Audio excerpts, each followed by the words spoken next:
Popol Vuh第21章増えていく人間たち。次に神々は人間の男たちの妻になる女たちを作りました。男たちは目が覚めたとき、この女たちがいるのを見て、とても喜びました。バラムキテの妻はカタバルナ、バラムアカブの妻はチョミハ、マフクタフの妻がツヌニハ、イキバラムの妻がカキシャという名前でした。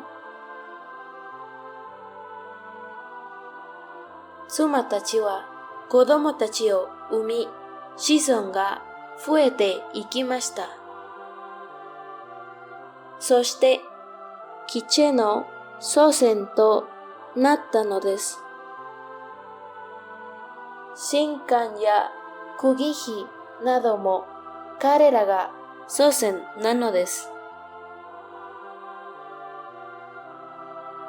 そしてテペウ、オロマン、コハフ、ケネッチ、アハウと呼ばれる人々もこの東方の地で増えていったのです。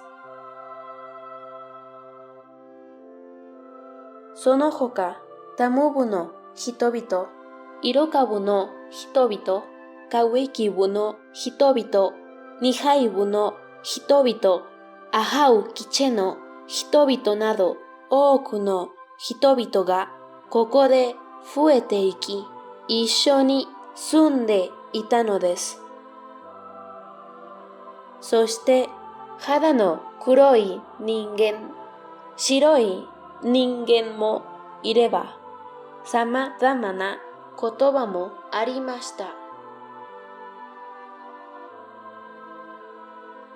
けれども、まだ太陽も光も現れていない暗闇の世界でした。それで人々は祈りました。おお、サコルよ、ビトルよ、天と地にいます神。天の心、地の心よ。太陽の祖母、光の祖母よ。夜が明けますように、明けぼのが来ますように。そして、暁の明星、太陽が昇るのを皆で待っていました。